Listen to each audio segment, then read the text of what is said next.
difficult issues that affect justice and inclusivity in the world and in faith communities. To that end, this afternoon, we are gaining wisdom and insight into the issue related to LGBTQ plus individuals and their families. We are delighted to welcome Susan COTTRELL and Christine Zuba. I'll now ask Charlie Sacco, our wonderful liturgy organizer, to play a hymn that will center us as we learn today. Charlie.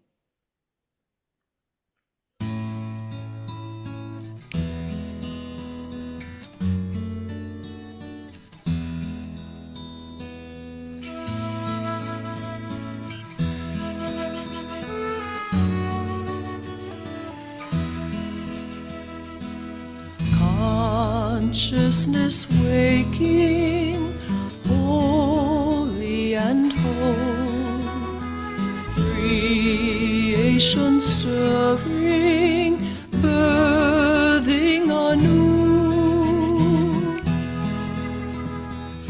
Now is the time, we are the space for the holy to rise in our midst.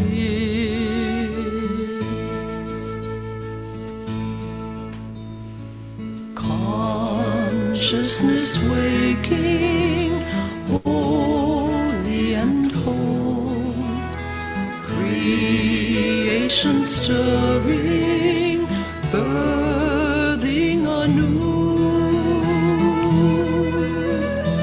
Now is the time, we are the space for the holy to rise in our midst.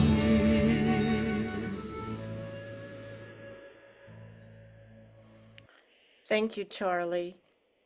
Peg, will you now introduce our first speaker? Yes, I'm very honored to introduce Susan COTTRELL. Susan is an international speaker whose TEDx talks have had more than 5 million viewers. Outsmart magazine called her the mother of all mama bears. The Advocate dubbed her our favorite affirming matriarch. Susan spent 20 years in a non-affirming evangelical church. She now has a Master's of Art in Theological Studies and is a public theologian. She served as Vice President of PFLAG Austin. Her top-ranked FreedHearts Podcast, blog, and YouTube videos have millions of followers. She is a prominent voice for the LGBTQ+ community and their faith parents. She's been featured on ABC's 2020, Nightline, Good Morning America, NBC, News Out, and as a contributor on the Our Bible app. Her books, Mom, I'm Gay, Loving Your LGBTQ Child and Strengthening Your Faith. Known as the fierce mama bear, Susan COTTRELL wrote the book, Be the Love You Want to See in the World. She and her husband of 40 years, Rob, founded FreeHearts in 2013 to champion the LGBTQI community and their families. Susan says, we are fully affirming because of Jesus, because of our faith, because of Scripture, not in spite of it. Love supersedes rules. Through FreedHearts, Susan expresses her authentic love for the LGBTQ+ community and families.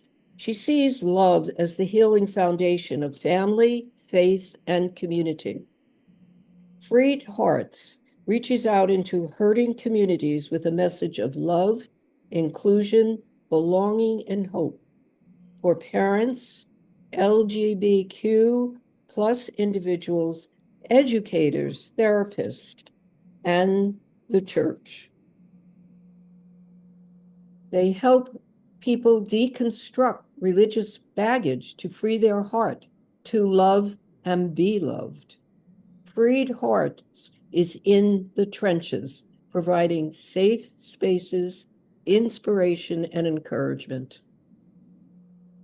She and her husband have 5 children, 2 of whom are transgender, 1 transgender daughter-in-law, and 5 grandchildren.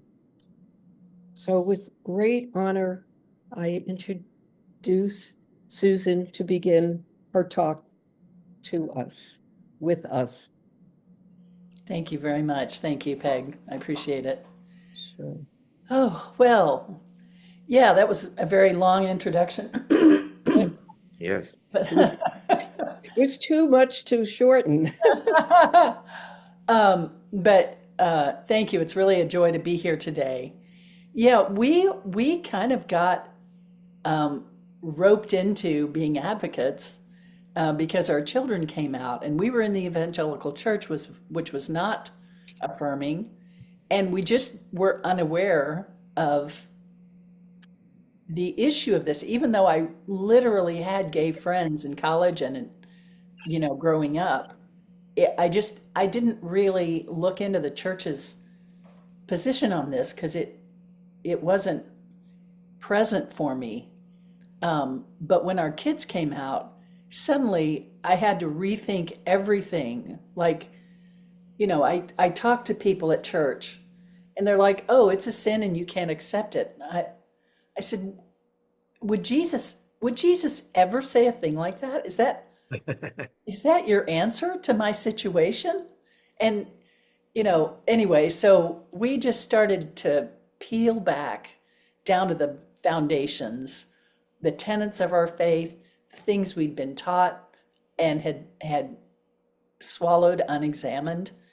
And I tell you what, it's, once you see how that sausage is made, you just can't eat it anymore.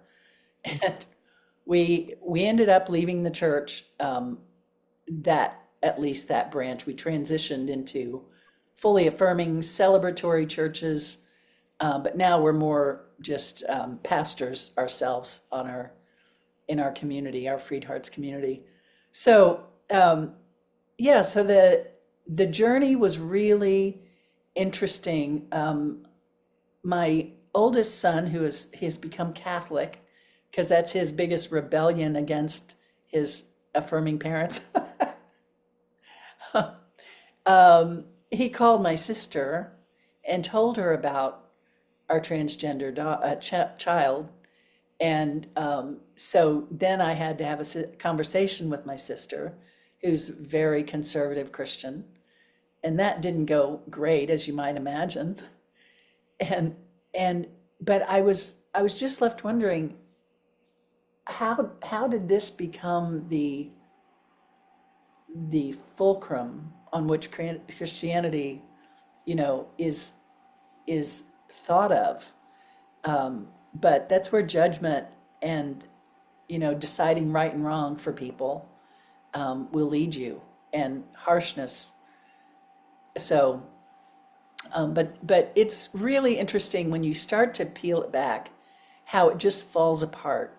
That all these things that you were kind of, these cards that were loosely leaning against each other, you pull one out and, just a few, and they collapse. And that's what we experienced. And so I tell people now, we are more like Christ now than we were in the church. We are more loving and kind and embracing and inclusive than we ever were in the church. I didn't see my racism and my, judgment, my own misogyny. I didn't see any of that, because it was just the water we breathe, the air we breathe, the water we drank. But then it just became a lot clearer. So our kids now, this was 15 years ago, I guess. Oh, and a turning point through all that was when our oldest, who came out, the second oldest child, but the older one who came out, said, "Are you sure you won't reject me?" And I said, "Yeah, I'm sure." And he said, are you sure, like you and Dad, like you won't change your minds? I'm just like, I am 100% sure we will not reject you, but why do you keep asking? And he said, because I've had friends that have been thrown out of their homes, pushed down the stairs. Christine's nodding her head like, yep, seen that happen. Um, and judged and kicked out of church and all kinds of things. And so kicked out of their community. And that's when I knew that how the church was being with this was not okay.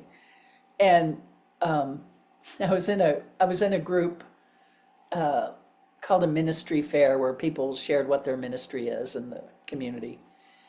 And the speaker was saying, whatever God calls you to do, you've got to do that. Whatever it is, however hard it is, you've got to do what God calls you to do.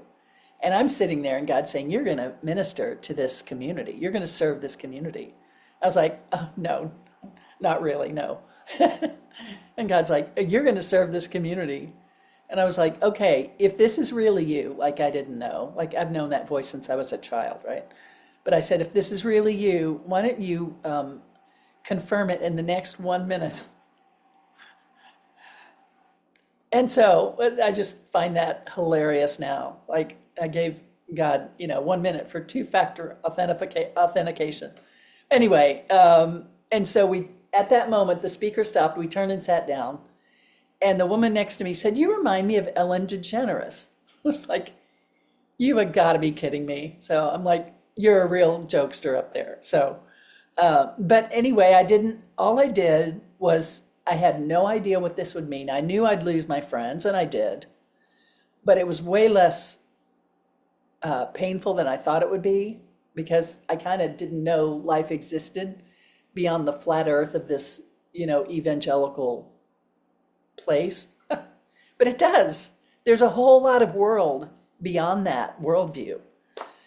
So I just kept going through the doors that opened, and I kept reaching out to this community. And I'm telling you, all I did was I wrote a blog post that caught fire, and I wrote more blog posts, and I was inviting the fire of the people that already knew me, but also the people in the queer community. My kids use that term, so I use it lovingly. I know can be pejorative for people of our hair color, our age.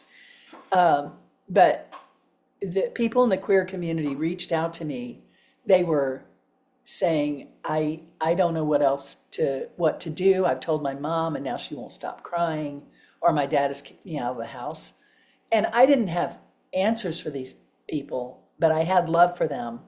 And I just kept loving them and giving them common sense love, being Jesus, the hands and feet of Jesus. And it just grew and grew. And we've got this community now.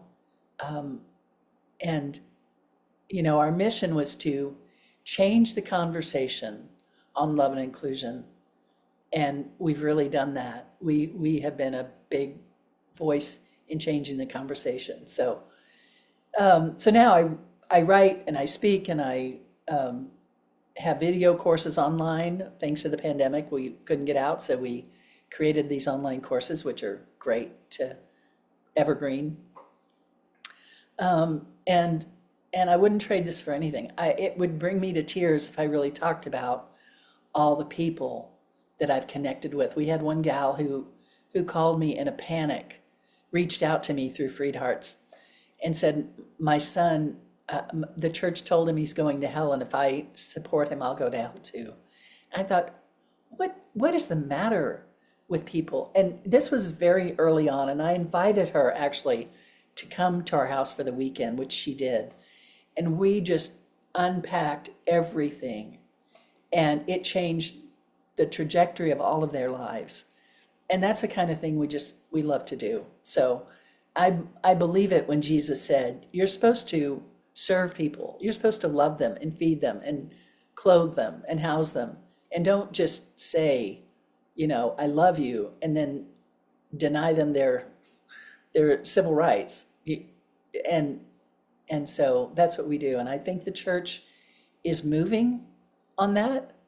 Um, well, I don't know what's going on with the church, but churches like yours are a different situation.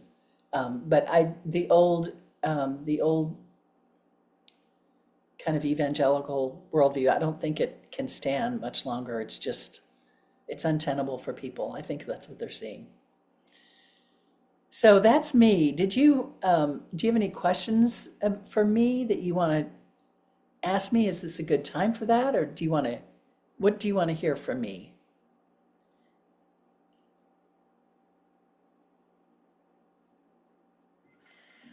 We thought, Susan, maybe we'd take questions at the end and Okay, they can address them to either you or Christine, if that's okay. sure, that's great.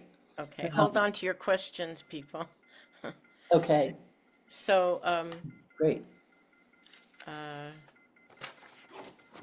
oh, I might have started this introduction with the words that I have never personally met a transgender woman, but I have met Christine in person. What I can say is I have never met a person who has personally met Pope Francis. Oh my And goodness. now we all are meeting Christine because she has personally met Saint Pope Francis, and maybe she'll mention that to us. Uh, so I will read just a little bit about Christine. I think I have one thing wrong, maybe because of where she lives. I have here that she's a transgender woman from Blackwood, New Jersey, maybe, and Michigan. Yes, okay. Um, she is a lifelong Catholic and a parishioner of St. Peter's and Paul Church in Turnersville, New Jersey. I think do you belong to another church too, Christine? Yes, I've joined the Jesu Church here in Detroit, which is run by two Jesuits. Father Lorne Snow actually went to school and lived with Father Jim Martin when they were Oh, studying theology. So they know oh, each other very well. oh, good. Okay, thank you. I wanted to clarify that so I wasn't saying the wrong thing. Um, so now she's a parishioner of another, seems like welcoming church. Um, She is a Eucharistic minister, I believe in both churches, and a facilitator of her parish LGBTQ+ ministry, Together in Prayer, and participates in similar ministries across New Jersey, Philadelphia, New York City, and maybe Michigan at some point. Christine transitioned as her true self in 2015. She is on the board of directors of Fortunate Families Incorporated, a national LGBTQ+ ministry. Christina has participated with Father James Martin's conference outreach in 2022, 2023, and 2024 at Fordham and at Georgetown University. So she's well acquainted with the Jesuits, I think. In 2024, she was one of 4 transgender women to meet Pope Francis in Rome. Christine has a BS in electrical engineering from Penn State and an MBA from Rutgers University. She retired in 2024 from the position of sales manager for a company manufacturing broadcast transmission equipment for the television and radio industries. Christine has a bachelor's in electrical engineering. Oh, I read that. Okay, so I don't need to tell you that again. So, with that, we look forward, Christine, to learning everything you want to teach us. That's what we're here for. So, welcome, Christine. Thank you, Mary, and thank you everyone for this invitation. It's an honor to be here with Susan, and it's an honor to have followed people like Bishop John Stowe and Dan Horan, who have also spoken to this group. I know them both. They're both great people. Again, thank you. I do live in Michigan, a little bit more than a Blackwood now, just because my partner is here. I think it was mentioned that I'm a lifelong Catholic. I was born and raised in northeastern Pennsylvania, just outside of Wilkes-Barre, a couple hours south of Syracuse. I had one sibling, my brother Bobby, who was 4 years older, and he was mentally challenged. He passed away about 4 years ago. In my employment, in sales, and my company made equipment for the TV and radio industry. I've worked with corporate vice presidents from all the major networks. And I've traveled throughout the US and some internationally as well. And for many years, I was the face of my company. I was married for 29 years. I have two children. Stephanie is 37. She's married. She has a 6-year-old son, Gavin, and a 4-month-old daughter, Daphne Rose. My son, Jason, is 25. And both of my children live in southern New Jersey. I think it was mentioned my formal process of transition began in late 2014. And in November of 2015, I came out to the world as transgender. My mom was 87 when I came out to her. And I'll talk a little bit more about that. And as you'll hear and understand, my life has been extremely blessed. I may be an anomaly in that sense. For as long as I could remember, since about the age of 3 or 4, I knew I was different. As a child, every night for years, I would go to bed praying that I would wake up a girl. And it's a story commonly echoed by many trans people who are my age. I grew up in the 60s and 70s, and that meant the technology to easily connect to others had not yet been invented. So I had no idea if anyone else in the world was like me. Now, fast forward to about 11, 12 years ago, as I began my transition, I knew there was a possibility I could lose everything. My family, my friends, my job, and my faith. And I was prepared to lose everything if I had to.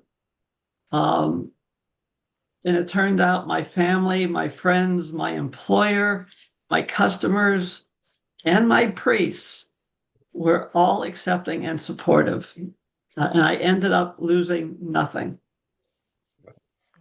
It took my children, then they were about 26 and 14 at the time, about a year to understand and accept. My daughter, Stephanie, was living with me after my divorce. And when I told her that I was trans, she said she loved me, but she needed a little time to process this, and she was going to go and live with her mom. And I said, that's fine, I understand. Less than a year later, she moved back in with me. And by this time, she had started dating a man who is now her husband. And while she was living with me, they became engaged.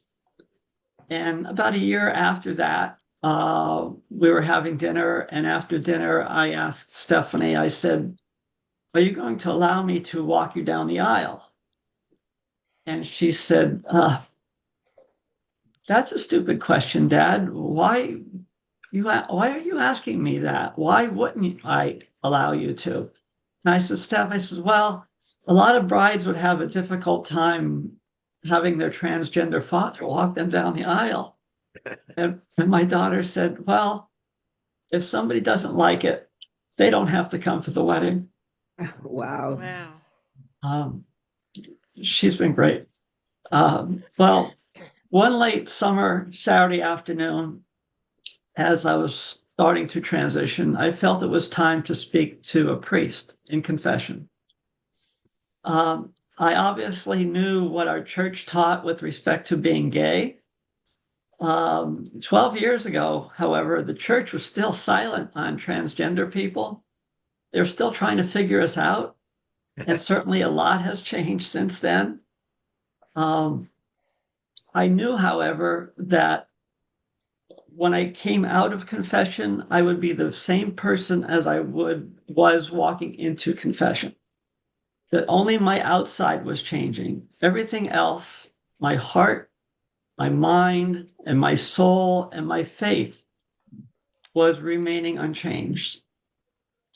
So as I said my confession to our associate pastor, I then said, Father, now I have something a little bit more challenging to discuss. And the conversation immediately reverted to sex. I said, Father, excuse me, this has absolutely nothing to do with sex. This has to do with who I am. I had been a parishioner there for about 20, 25 years. I said, you could throw me out if you want, but if you do, I'm coming right back in because this is my church too. And he said, no, no, no. He said, we're not going to do that. Thank God. After a little bit more discussion, he said, let's together say a prayer to the Blessed Mother to help guide you on your journey. I was crying as I left confession. About a month later, I went back to confession again, this time to my Monsignor. And his first words were, God loves everyone. I cried again. Monsignor did say, however, that I certainly understand gay. However, the transgender subject is something new. I'll need you to help me learn. Wow, that's beautiful. Note that while I've had a very positive reaction from priests, I have friends and know others who have had the very opposite reaction from priests, telling them that they're sinners, that they're evil, that they're not Catholic, and that they're not welcome. Now, telling my 87-year-old mom was difficult. I had already told my family, my friends, and the majority of my family, most of my cousins are women. And so my mom was the last one, and they kept telling me, you're not going to tell your mom, are you? So I have to tell mom. I said, by that time, she knew something was up. My hair was growing. I had my ears pierced. And mom even asked me if I was part of a men's club. At her age, it was her cute way of asking if I was gay. And I remember thinking to myself, well, Mom, I'm part of a club, but it's not that one. I had to explain to her what being transgender meant.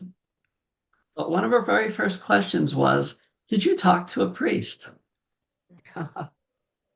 Well, I told Mom I have, and two of them, as a matter of fact, and they understood. About a year later, Monsignor pulled me aside after Mass, and he asked me to become a Eucharistic minister. So I'm a Eucharistic minister in New Jersey still, and now at my parish here in Detroit, the Jesu Church. As I was transitioning, I thought there must be something more to my life than just transitioning. I wanted to do something to contribute to help others who are trans and non-binary. I knew a good number of people who had left the church or were told to leave. I thought maybe through my visibility in our church, in my church, and our church with a capital C, that in some small way I can try to help change things. I always believed and said, and others have said it before me, that by being visible, allowing people to know us as individuals, that they'll begin to know and understand us as a community, that we're all made in the image and likeness of God.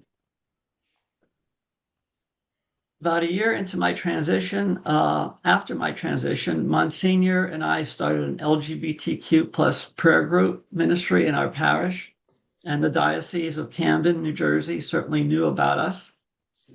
And through that ministry, I've become associated with other ministries and groups across New Jersey, in Philadelphia, and New York City. I've been blessed to have met Father Jim Martin. And about 7 years ago, I was invited along with 17 gay and lesbian Catholics, other supportive clergy, and parents to dinner with Cardinal Joseph Tobin at his residence in Newark. I was the representative trans person at the dinner. It was a beautiful and amazing evening. It was mentioned that I'm part of Fortunate Families, which is based in Lexington, Kentucky. And it's an organization that supports LGBTQ+ families and persons. And I was part of Jim Martin's outreach conference 3 years, and I'll be a panelist there again in June at Georgetown. Now, meeting Pope Francis, that was an event of a lifetime. That process began over 2 years ago at the 2023 conference in New York City. I was on a panel with 3 others talking about being Catholic and being transgender. I was the last one to speak. And I was still standing as we opened it up for Q&A, and a priest stood up in the back of the room, and he started yelling at me in Italian and pointing his finger as he was talking. And I thought, what the heck did I say to make this man so upset? Then his interpreter stood up, and he said that this was Father Andrea Cunicchia from a parish outside of Rome. And Father Andrea had been taking groups of transgender women, sex workers primarily, to meet with Pope Francis since COVID. And he was thanking me and thanking us on the panel for the work that we were doing. He ended up taking pictures with us and for his friends back home and so forth. That began a friendship that we started exchanging emails, instant messenger notes, and WhatsApp messages over the next year. And he speaks no English, so he would message me. I'd have to translate it and then write him, translate it back to Italian. While at Outreach 2024 at Georgetown University in Washington, D.C., after Cardinal Gregory's Mass, I saw Father Andrea and went up to give him a big hug. And through an interpreter nearby, he said, I want you to come to Rome. I'll take you to meet Pope Francis. I immediately started crying. I said, when? He said, next week. He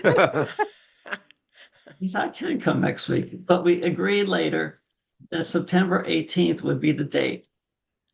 And I ended up going there with myself and 3 other transgender Catholic friends.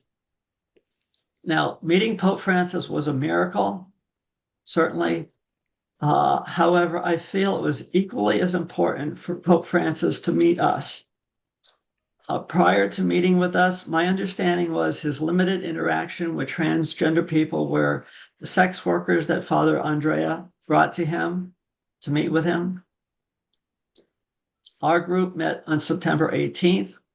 And that was followed by a group from New Ways Ministry about 3 weeks later. And then a group of 4 transgender men about a week after that. Wow. And whether it was a coincidence or not, there was no anti-transgender rhetoric from Pope Francis or from Rome since all those meetings took place. Now, prior to going to Rome, we each of the 4 of us wrote a 1-page summary about who we were, what we did with the church, and what did we want Pope Francis to know. These were translated into Italian, and Father Andrea made sure that Pope Francis received these and made sure that Pope Francis read them. So now I'm going to share my screen.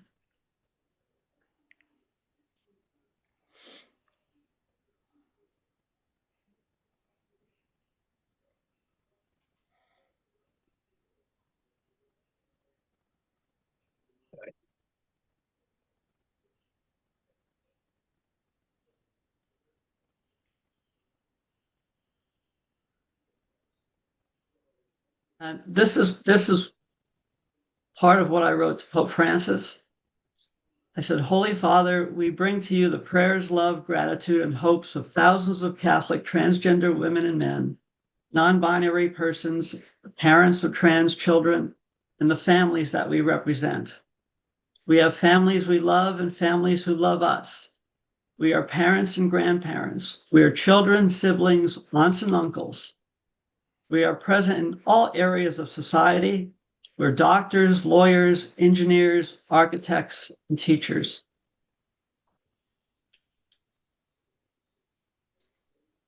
We're not part of any ideology. We respect the differences between women and men. We're not trying to play God. Dignitas Infinita called us a violation of human dignity, and that was very hurtful. We are Catholics who cherish our faith, and we love our church. Being transgender or non-binary is not a choice. We ask to be accepted as God made us. Diversity in all of its forms is a gift from God. Now I'm going to couple of other things that I've done in other presentations with respect to gender ideology.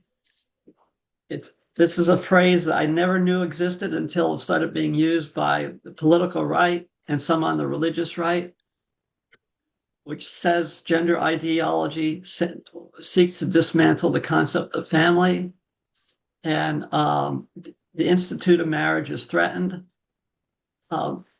Family is one of the most important issues in the lives of transgender and LGBTQ people as well, in our personal relationships and in our faith families as well, too. This quote from Brother Christian Matson, who's a transgender man: I know no one who is transgender because they believe that gender should be eliminated or that sexual differences do not exist. This is from James and Evelyn Whitehead, Catholic theologians. It cannot be in our maleness or femaleness that we reflect God, but from our capacities for love and compassion and justice, just as Susan stated. As we are able to disengage our lives as reflections of God from the cultural constraints of gender, our eyes open to the extravagant diversity of creation. This is from a presentation done by a number of people, including Sister Louisa Duran, who's ministered to the transgender community for over 25 years now. Dr. Colt St. Amand, who's a PhD and studied at the Mayo Clinic in Minnesota. He presented to the USCCB, the Catholic bishops. Of all Christians, Catholics could be leading the way when it comes to supporting and accepting transgender people as they are. The theological underpinnings are laid out. We believe they are a sacredness and mystery. We appreciate the nuances in biblical interpretations. We're not fundamentalists. We are actually informed by science, not in conflict with it. And we believe in following one's informed conscience. Mhm. What happened here? Sorry.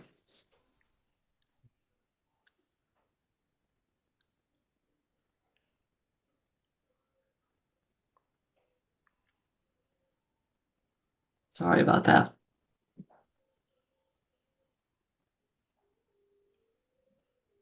Now, you may have heard about various dioceses creating policies around the country, which are basically anti-transgender policies on what people can and cannot do in schools and parishes.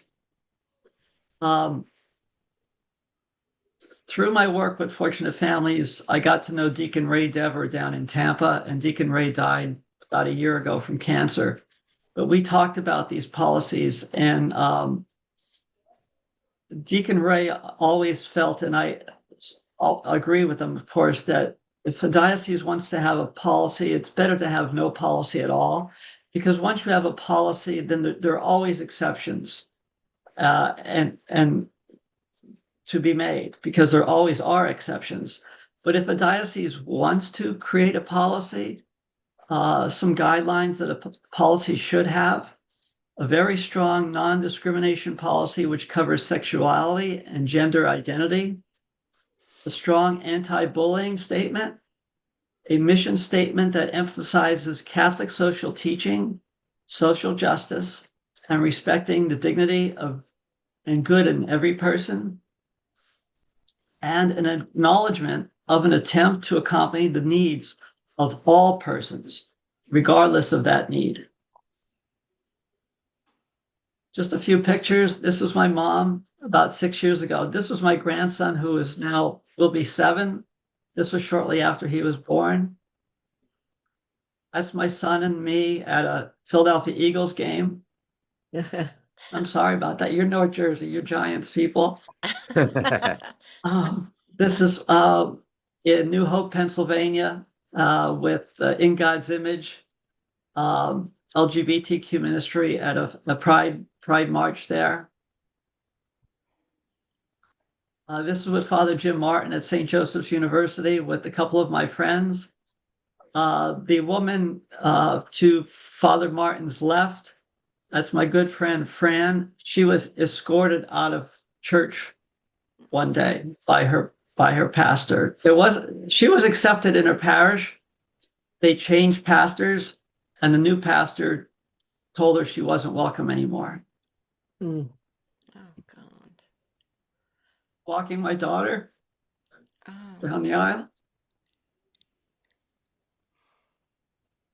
This was meeting Pope Francis. The gentleman between us is Camillo Barone. He is a writer for the National Catholic Reporter. He acted as interpreter.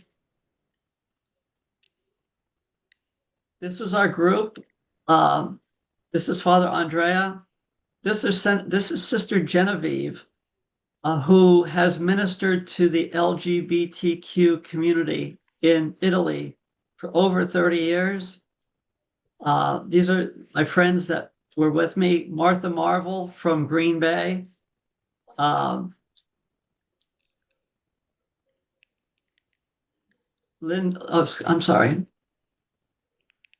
Linda Senza at this end, and Lynn is from Hartford, and Maureen Rasmussen from Baltimore. This is from a couple of weeks ago. That's my new granddaughter, Daphne Rose, and that's my grandson, Gavin.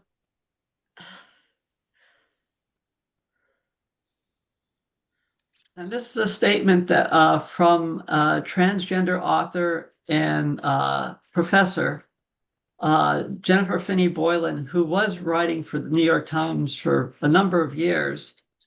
And this is either from the New York Times or from a Substack that she writes. I think it kind of summarizes it. She said, "I'm so over defending my own humanity. I'm so over providing a PowerPoint presentation about the fact that I exist. And I'm completely done with engaging with anyone who has a clever theory explaining why they actually understand my soul better than I do." Wow. It may be that all of the explaining that we do of our own lives, all the impassioned speeches about what it means to be trans, what it means to be this particularly complicated and gifted form of human, are less effective than simply being, simply living in the world and having people understand that we're here, that we're not going away, and that we deserve, same as everyone else, equal protection under the law, as well as, who knows, maybe even a little human kindness. So the next time another one of these clever screeds appears, and someone asks me to provide the counterpoint, I'll gently stand down. You want to know how I'll refute them? Look at me. I refute them by living. I refute them by celebrating this life. I refute them every day by getting up stepping out into the world and by refusing to be defined by anyone or anything other than my own heart. That's beautiful. Wow. I'm sorry. I put this up here about 5 years ago. I was asked by Father Alex Santora, the pastor of Our Lady of Grace in Hoboken, to speak at their annual Pride Mass in June. And so I spoke during the homily. And after the Mass, there was a reception in the parish hall next door. And so during the reception, a woman walked up to me, and a young woman with two children. I'd say they're probably about the ages of 8 and 10, something along that line. And one of them appeared to be transgender and or non-binary. And she came up and she thanked me for the words that day. And she had a very thick Eastern European accent. She thanked me for my words, and she said that they were from Poland and that things weren't so good for them over there, and that they were going back to Poland later that same evening. They're flying back. And she said that she brought her children to Our Lady of Grace that day to show them what was and what is possible. So all of you, by being here today, by doing what you're doing, are showing our church what is possible. So with that, thank you. Oh, Christine, that was so moving and beautiful. I could hear your emotion, and when you read those statements, you brought tears to my eyes. To think that the most important thing is love, and that people don't get that and had the ability or treated you or anybody in any way that's less than, that's less than who and what they are, images of Jesus. So I don't want to get carried away with my own emotion. I want to give our guests or our people here a chance to ask you and Susan any questions they would like, because you've really taught us so much that people don't know, So thank you. Okay, if anyone has questions, just I guess, what do they do, Carol? Raise their hand or something? I'm not a tech person. Let me see, can I get Or Peg, you can handle try to this. get my audio on? Can you hear me? Yes. Yeah, you're right. Okay. Yeah. Okay, I good. can hear you. All right. What I would ask people to do is to, do you know how to raise your hand in React? Yeah, Chuck and Yeah. Pat have it. Chuck and Pat. Yeah. Yeah. I'm sort of a pro at this. I run our mass, and we do a dialogue, and I certainly know how to raise the hands, do all that stuff. But you go to React at the bottom of your page, Right. and there's a distinction. You can you can click on a hand that floats away and never stays in your picture. That's the wrong one. That's the one that says, good job. Oh, wonderful. No. Okay. Click on the thing that says raise your hand, which I wanted to do because I have a trans grandson that we just found out about. And I really would love to get, Christine, I'd love to get your material to share with him, because he's, what's Andrew or Ava now? It's Ava, but 24. he's 24. She. Or she or they or I don't know. But yeah, and I want to share with him your life experience because he's going through the same thing now. He graduated from school, he got his first job, he moved away from home, and all of a sudden his hair started to grow. And the earrings came. And the earrings came, and we really saw this probably about August, more coming in, and nothing was said, but we were seeing it. And he contacted us on, we do Zoom with our kids, and he did a Zoom with us and basically said, I wanted to let you know that I am trans. I am Ava now. And I know that it's going to take you some time to get used to that. I would have preferred Andy, but who am I? I mean, just grandpa, you know. But we thoroughly accept him. There is no issue on our side, but it is more coming into this with him having just started going through this, kind of how to handle it, what to say, what not to say. And are there any books for us to read that would be good? So it's Christine, I don't know if I have your email address here or whatever, but I can certainly share with you mine, and I'd love to get a copy of what you shared with us so I could tell him about what we've experienced here and share it with him or her. I just put my email address in the chat. Thank you so much. How about, can somebody, Bernice? could Susan or Christine, do you want to speak to any books you might guide us to?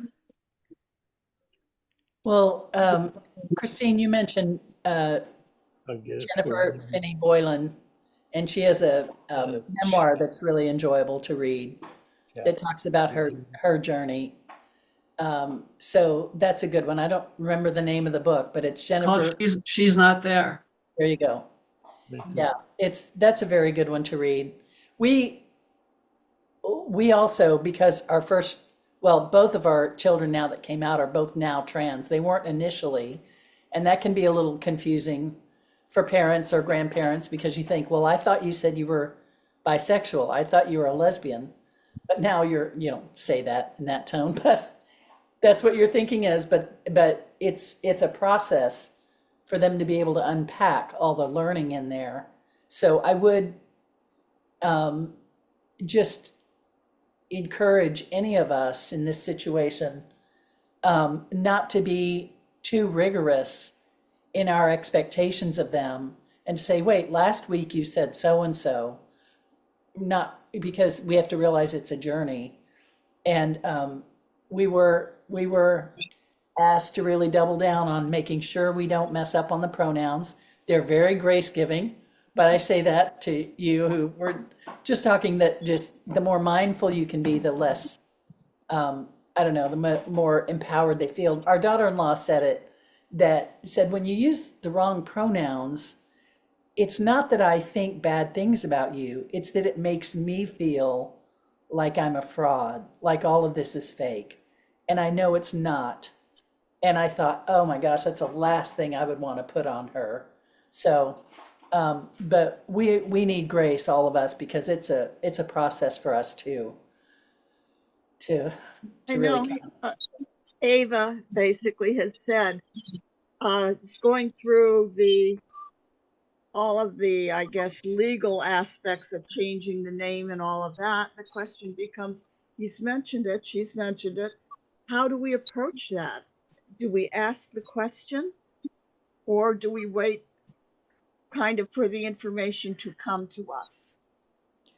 I mean, it's got to be a struggle making that change, getting all of the, he's accepted at work.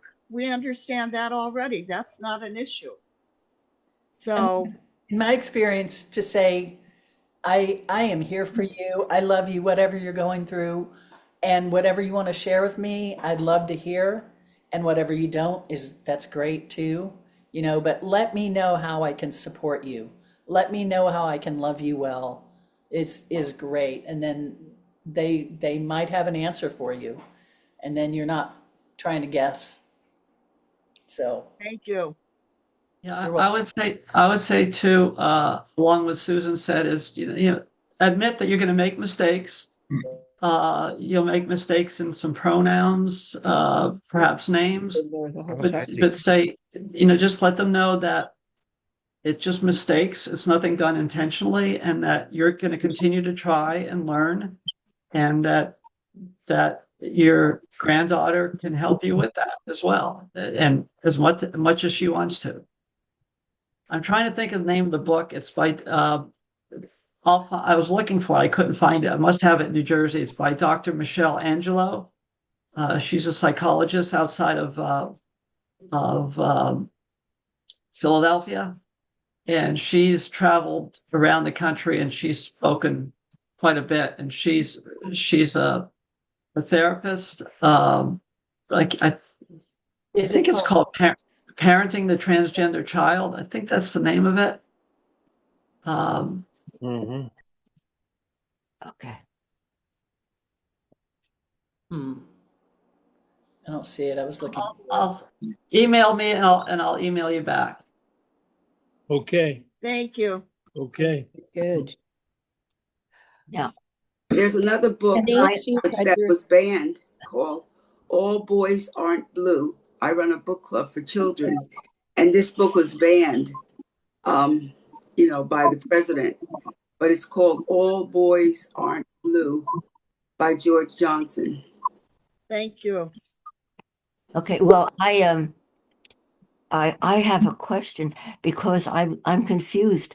I don't understand the distinction between LGBTQ plus, non-binary, and transgender.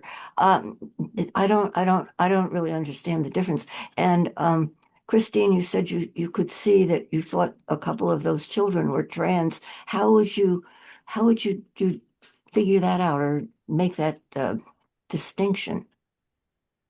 The one child, there was one of the two children appeared to be non-binary or trans. First glance, the child looked like a boy, but the clothes that the child wore were more gender neutral or a little bit more feminine. So that's how I noticed that. And that's when she said, being Catholic and being LGBTQ in a place called in a country like Poland is difficult. It's getting difficult here, certainly, but more so in Poland right now. Yeah, could you give me the distinction from the different LGBTQ, lesbian, gay, bisexual, transgender, gender questioning, gender queer. That's an acronym for all of that. And there are other letters as well to follow, but that's the shorter version. But transgender is kind of an umbrella term, encompasses non-binary persons, cross-dressers, drag queens, anyone that kind of bends the gender binary, so to speak. But that's transgender is kind of an umbrella term that covers people who identify as in different ways, rather than just male or female. And gender binary, is this is male and this is female, and nary the twain shall meet. But that's not real. And if you look at women, the spectrum of women, there's more variation among them. And if you look at men, there's more variation among them, really, than between men and women. There's just a whole spectrum of how we present as masculine and feminine, And non-binary means you're not really adhering to, like, don't call me male in a binary way, because that doesn't resonate for me. I'm more, kind of in between. And so I know it challenges our thinking, and it makes us really wonder what we learned from childhood, which is there's male and female and that's it. But we're in a different age where I think God's diversity, as Christine referred to much earlier, I think God is revealing her diversity by allowing so many people to just come into this world where it's not clear. And also there's intersex people who are born not fully male or female, somewhere in between, and so that's God's hand. So it's hard to say, well, that's, we need to cut and dry it, because God doesn't even cut and dry it. So, but it does challenge our thinking. Yeah. The name of that book, that I just found the book on Raising the Transgender Child by Dr. Michelle Angelo. I can't tell any of you why I'm transgender. It's just there's science behind it, but I don't talk about science when I speak. It's just I know that God made me this way, and made me this way for a purpose. I don't know what it is, but I'm the happiest I've ever been in my entire life. Yeah. The last 2 years before my transition, people that I work with, I didn't know this, but after I transitioned, I was told by our marketing director, she said, "You were miserable." And I'm like, I didn't think I was. I was inside. I was going through so many things, and we had this big trade show every year in Las Vegas, broadcasting show, and they're there for a week. And the last year, I had lost quite a bit of weight, and people were coming up asking if I had cancer, if I was sick. And I thought to myself, they'll know next year, because next year when I come back, they'll see me. And when I came out, when it was announced that I was transgender, it went out via emails to my customers, my good customers, like vice presidents from NBC, CBS, ABC, Fox, Hearst, other major networks. I told him in person, because my company felt it was better to do it that way. And I agreed with them. But everybody else, it went out via email. And I had people from major networks telling me they had transgender people working for them. And all I asked of me was, please don't leave. And I had one customer, a Baptist in Texas. When I told him, he said, "Who are we to judge?" And I wish everybody had that kind of an answer. But as I said, I've been blessed. I've really been blessed. And I continue to be blessed in ways that, are amazing. Terry, do you have a question? Hi. Thank you both so much for everything that you're sharing with us today. One of the things that happened to me recently, working with a transgender woman who our Sophia community is supporting. She's from Afghanistan. There's still some language issues. So we were recently at an organization that's been helping her. And the woman we were sitting with kept referring to her as him. Now, I think some of my Sophia community partners would agree, we see Elham as a woman. I mean, there's no question in our mind that she's a woman. And at least I do, and I think others do, totally believe that she presents that way as a woman. So this is the first time this worker had seen her and she kept referring to her as him. And I thought, don't you have eyes? Can't you see that this is it really blew me away, just being there. So all I could do was keep using the pronoun her consistently throughout the meeting. I'm still kind of, do our eyes just change? Once we know someone so well, do we literally see them differently? And I guess we do, because there was no way that this woman who helped us Well, especially could have, anyway, so I just wanted to say that was really an amazing moment in time for me. what we have with Andrew. I don't know. I think, Chris, you had a question. I know Mike does. Did you have a question, Chris? No.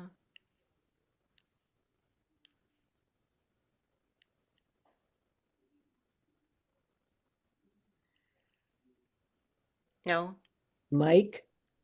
Mike? So again, both of you, thank you very much.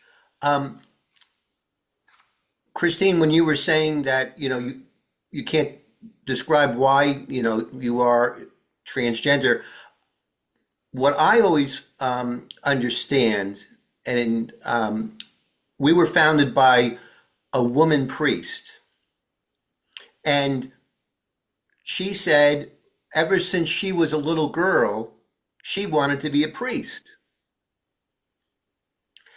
And so whenever I hear a little boy or a little girl say, I'm in the wrong body, I really want to be a girl, or I really should be a boy, I always think of that same thing, that a young Roman Catholic girl says, I should be a priest. And it really has helped me understand a transgender journey so much better had I not known Roman Catholic women priests. I don't think it's a perfect analogy, but for me, it helps understand how someone at a young age could have that feeling inside of them. Yeah, I mean, you may have heard this before, when some say, well, when did you know you were transgender? Well, when did you know you were right-handed? When did you know you were left-handed? You just know. Yeah. Yeah. Yeah.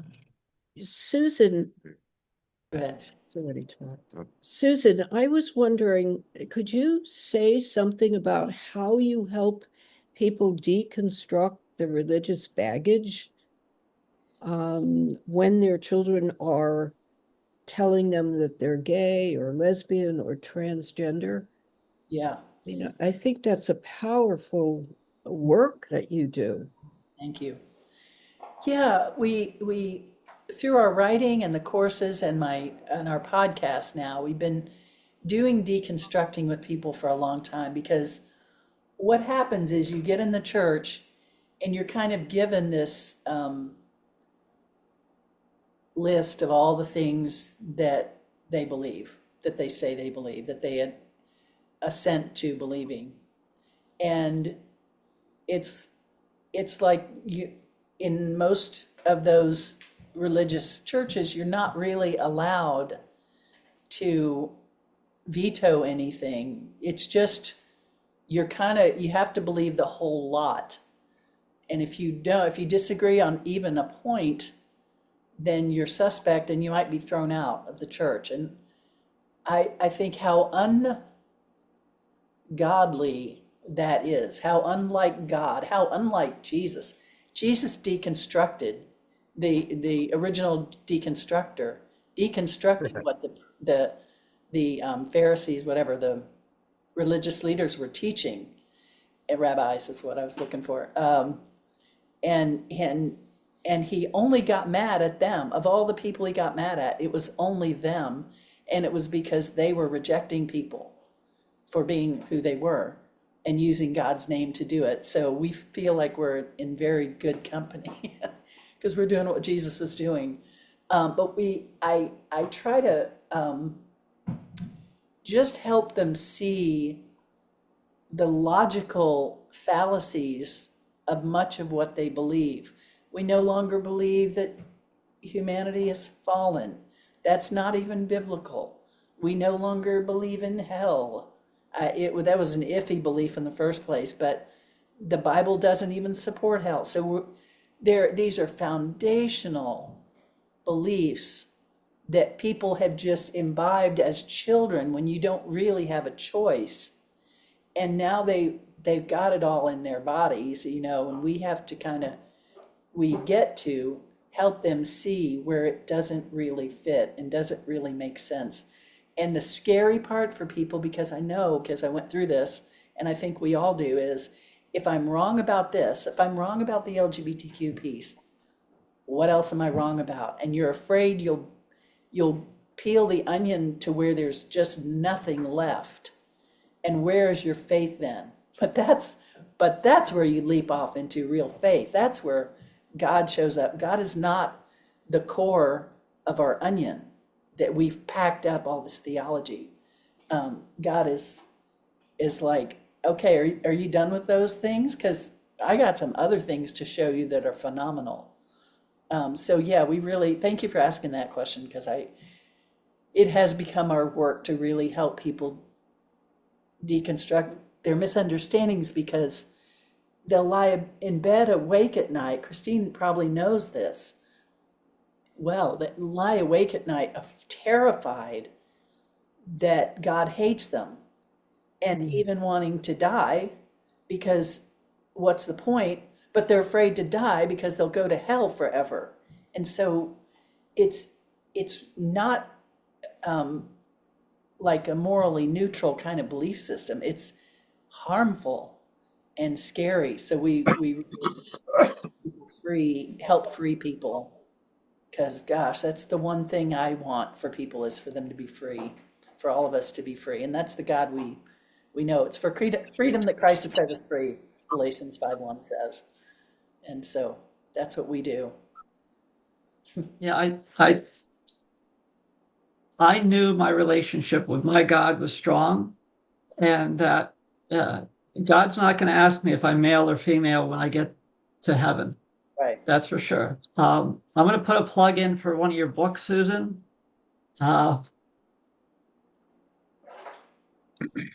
Radically Included. Yeah. It's a very easy read, but it takes all these passages that people use against the LGBTQ community and explains them. It's a very easy read. I'm not a fast reader, and I read it in an afternoon. But I have friends that agonize over who they are and their faith. And if I meet someone who says that to me, I'm going to say, read this book. I love that book. That's probably my favorite. Thank you.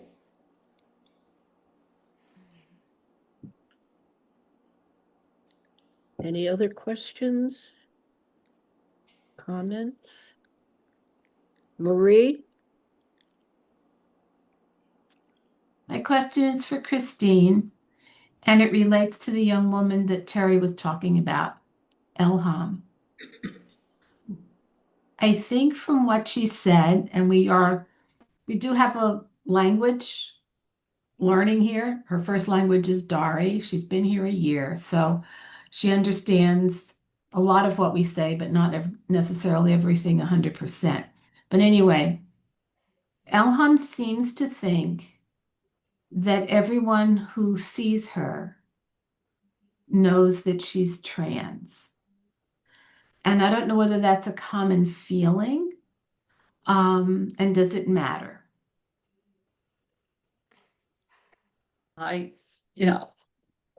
Right during my transition and shortly thereafter, I used to think a lot about, okay, is somebody looking at me? What do they think? But then I heard this somewhere, or I read it somewhere, and I always think this now: your opinion of me is none of my business. I don't care. I live my life every day. I try to be the best person I can be every day and try to live each day like it's my last. It's hard at first. It is, because you think everybody's staring at you. But once you gain confidence in who you are, and it doesn't matter, you know, uh, most of the time these people are strangers anyway, so who cares? But it's family and friends and faith, and all those things are the things that matter. Not necessarily in that order, but it takes a while to get over that as you're transitioning, because you think everyone's staring at you, they're looking at you, they have an opinion about you, and in today's world, anybody can say anything. There's just nothing to hold back, unfortunately. But it's not an unusual feeling to feel that way. But your opinion of me is none of my business.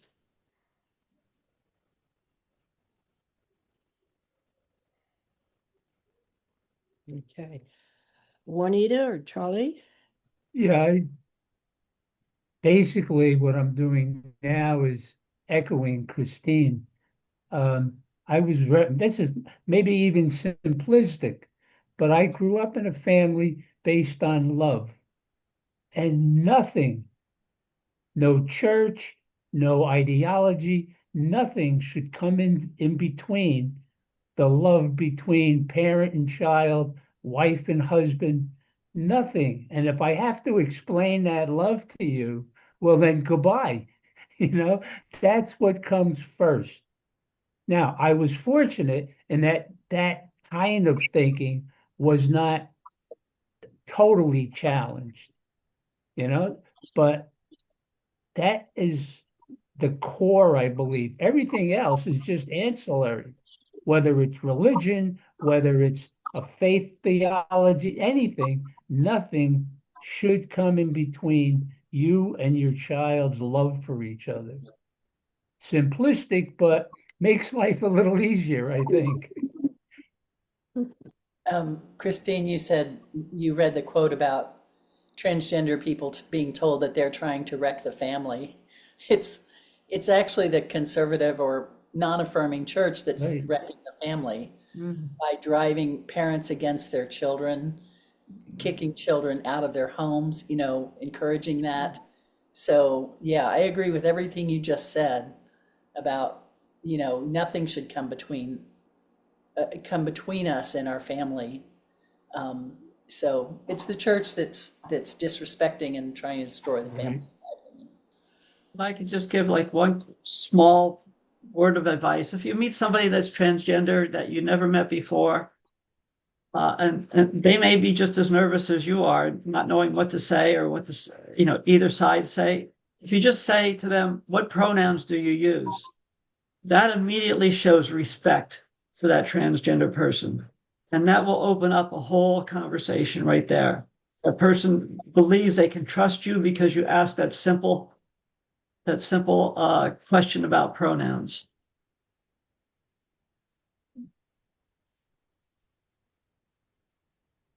Peg, Carol Jenkins has had her hand up for a while. Oh, I'm sorry, I didn't see it. Okay. Carol, you're muted. Yes, I wanted to ask Susan. Susan said that she lost friends. They weren't your friends in the beginning. If you lost them because you said that, your children were trans. I mean, I don't believe that they were really your friends if you lost them because of that. And if anybody saw the movie Conclave, I don't know if you've seen it, and you know what happened at the end of that movie. So yeah, I appreciate you saying that, Carol. It's exactly true. I compare it to cleaning out your closet and all the stuff that you get rid of that's like old, out of date, out of shape, doesn't look good, doesn't fit, and you think you'll miss it. But then you get some new stuff, just a few things even, and you don't miss anything you got rid of. And, those relationships were fair weather friends for sure. They were community from church. and they just reveal themselves to be not friends at all. And I haven't missed a single one. I missed my sister for a little while, but I really am over that. And, but that's right. So I appreciate you saying that.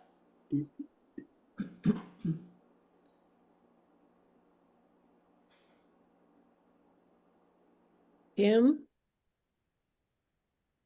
Marchand, you have your hand up. You're on mute.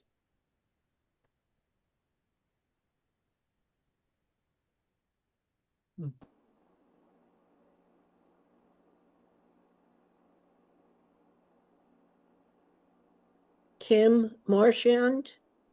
Do you know? Okay. Anyone else? Mary Gannon?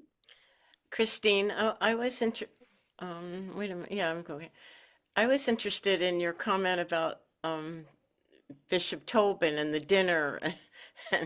And after you presented at St. Elizabeth's, I think it was after you presented, they invited Bishop Sweeney to come.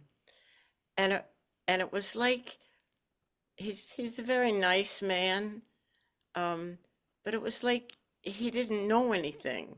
It was hard for me to think, you don't know, like, especially if Bishop Tobin, who I think is over him technically, I don't know, Mike might be able to address that, but like, it was like he didn't know anything. Like, it was a shock to him that the families were there with their children who were LGBTQ plus or trans or whatever. And it was, yeah, it was, I don't understand that. Mary, I'm glad you brought that up because prior to this Zoom, I was on another Zoom, and it consisted of, there's about 25 people, the various ministries around the state of New Jersey. And it was also attended by Father Tim Graff, who works for Cardinal Tobin. They're in Newark. Yes. And they are setting up a leadership team in the Diocese of Newark to assist parishes in the diocese who want to set up an LGBTQ plus ministry. And they will eventually have a website or a web page on the diocesan website for this. And so that's something that they are serious about and that they're going to do in the diocese. Well, I'm very glad to hear that. I'm glad you shared that. I wish Patterson would be the same. And well, in New Jersey, you're saying, right? Yes. Yes. Or the Diocese of I Newark? asked if the other because obviously I'm Diocese of Camden, and I asked if other dioceses are aware of this work going on, and he says not yet, because they want to get the leadership team in place and get certain things going, but they will. So I'm going to let, I know someone who heads peace and justice in the Diocese of Camden, and he and his wife have a transgender daughter. And so, and we have a relatively new bishop in Camden. And so I'm going to email him today, tomorrow with this information about Newark. Well, if I could just jump in real quickly, Newark, of course, is the archdiocese and Tobin is the cardinal. So hopefully, not the cardinal, but the archbishop rather, and hopefully they would have the influence over the rest of the state with all the other dioceses. Great. Okay, Kim, now. Can you hear me now? Yes. Okay. All right. Thank you all so much for putting this on today. I have a lesbian daughter, and because I do, and I'm very proud of her, but because I do have a cousin who felt comfortable enough to approach me and say, Kim, I have to ask you about something because I don't know what to do. I said, okay. She said, I ran into my niece at the grocery store and she called my name And I turned around and she was a he. I didn't know what to do with this. And I said, well, and this is a very loving woman. And I said, well, Sharon, what did you do? And she said, well, I just went and gave him a big hug and said I was happy to see him. I said, oh, thank goodness, that's what you needed to do. And she says, but I don't understand. I said, I didn't have for a long time to talk at the moment. I said, just think about this. She's in her 20s now. And for all this long time, she has been very uncomfortable in this body that everyone wants her to be in. And she felt comfortable enough to reach out to you, even if for just a brief time, and you welcomed her. And so now just understand, as you go through this process to understand what's going on with her, just try to think about, she wasn't comfortable enough in her own body, and now she has the opportunity and feels comfortable enough to make a change. And she'll need a lot of love and support for that. And she was like, oh my God, I didn't think about it that way. But she was a very loving, very church-going Catholic. And she had all of the negative thoughts that came from the church. And she just was really at a loss. And I think I reached out with something very simple, but the volumes of people that are out there walking that same path that she was walking, so many people need need so much help and so much support and so much love. And if only people could understand that we are born the way God intended us to be. And, we all deserve to be loved unconditionally. So I just, it's such a huge topic, but I just wanted to reach out and say thank you for bringing this to everyone, because it is important that people get the information and they find out at least a starting place of where to gather more positive information, so we can all be a more positive support for everyone. Thank you so much. Thank you, Kim. I guess it's almost time for us to go.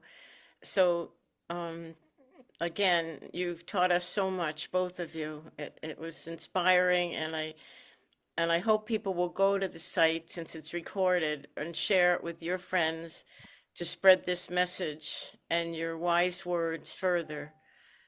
Change is a process, I heard Susan say, and we need the process to keep going, right? So, Charlie, would you play our final song? And we thank you all for being here. Thank you.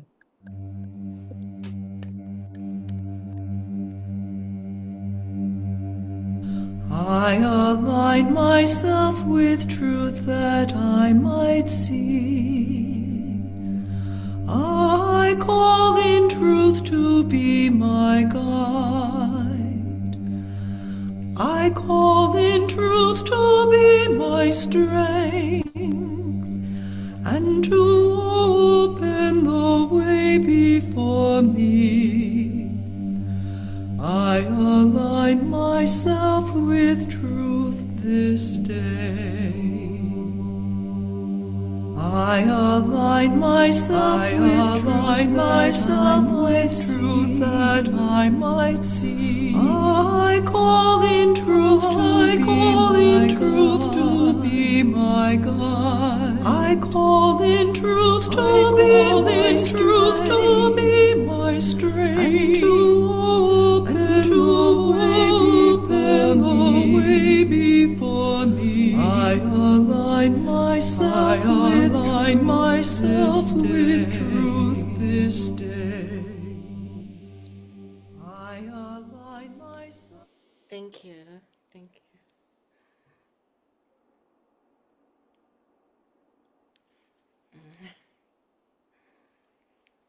you. Thank you all. It's been such Thank an you. honor to be with you all.